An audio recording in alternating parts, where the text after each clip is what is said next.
Hey gang, it's me, Dr. Steve, coming to you from beautiful but quite rainy Maine.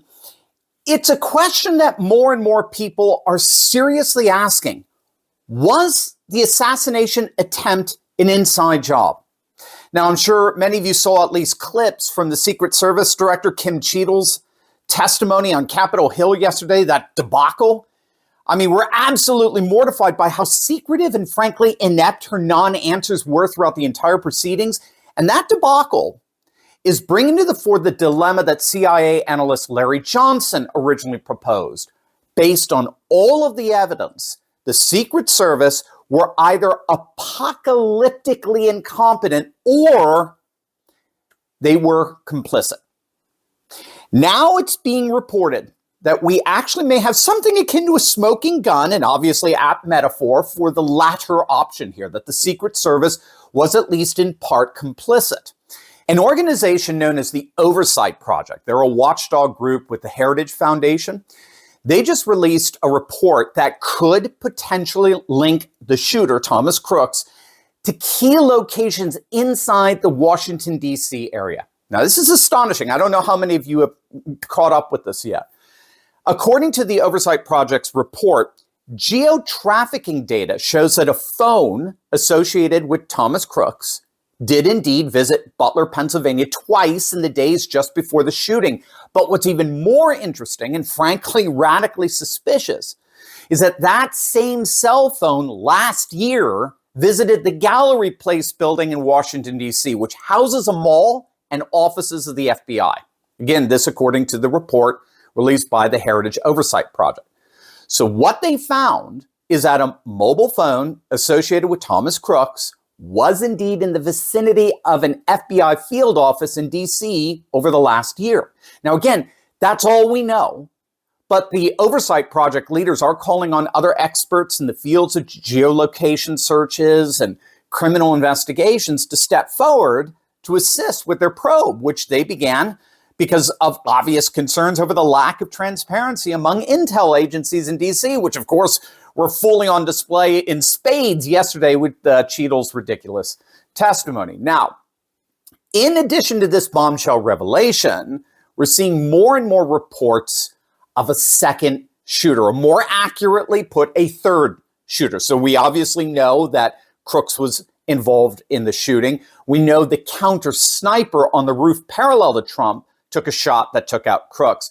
But there does appear to be evidence of a third shooter in that mix, or a second shooter in addition to Crooks involved in trying to take out President Trump. And we're going to see the latest data on that. But first, gang, I know a lot of you are prepped with food and water if things were to collapse, but are you equally prepped for handling medical emergencies? Well, now you can be, thanks to the Wellness Company. Gang, they're simply amazing. They've given me and my family the peace of mind to handle any medical crisis, from tick bites to the next pandemic. The Wellness Company's medical emergency kit is a true lifeline. It's chock full of essential meds like ivermectin and antibiotics and antivirals and more. This kit gives you real peace of mind for this area of preparedness. And the Wellness Company is a team of renowned medical professionals like Dr. Peter McCullough, Dr. James Thorpe, Dr. Harvey Risch, Dr. Drew Pinsky, and even more truth-seeking doctors. This medical emergency kit they've designed sets the gold standard for safety and prevention. Don't wait until the next crisis is here, gang. Get peace of mind now by visiting twc.health/Turley and use code Turley for an exclusive $45 off plus free shipping. Use promo code Turley for $45 off and free shipping. Gang, I've got my emergency pack. Now it's your turn. Click on that link below right now. Did they share with you how many shell casings were on the roof? They have shared with me the Did they share with you how many shell casing were on the roof? Yes. Okay, how many were there? I would refer to the FBI for how many were there? And their information that they need to share in their investigation. So they've shared the information with you. You just don't want to share the information with us, correct? We have concurrent investigations that are going on. So they have shared this information with you. You know the answer to the question. You just refuse to answer the question from the member of Congress who has subpoenaed you to be here. Is there a different answer to that question?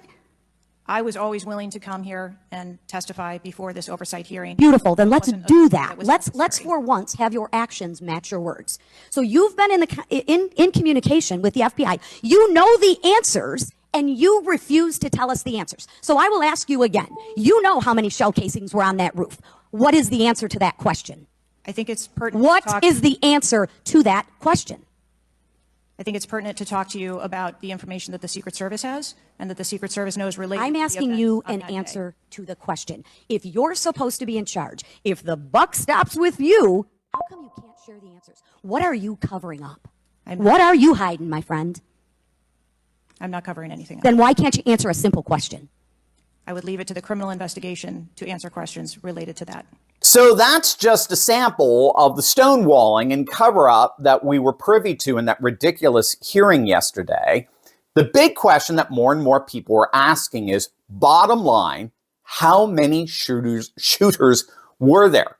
Was Crooks the only one, or was there a second shooter? And of course, the grilling you heard there involved matching the bullet casings on the roof with the number of shots that can be heard on video.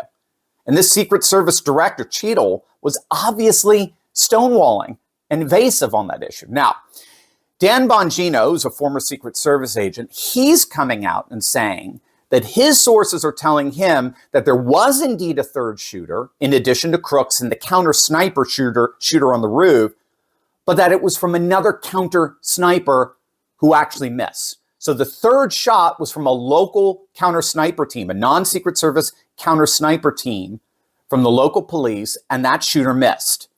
That was the third shot, according to Dan Bongino. Again, we're going to have to see what more and more data and information comes in to confirm that one way or the other.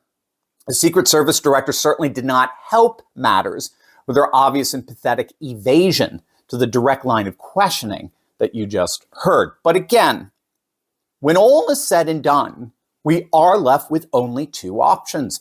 Secret Service and law enforcement were either colossally incompetent or they were complicit. There's just simply no other alternative.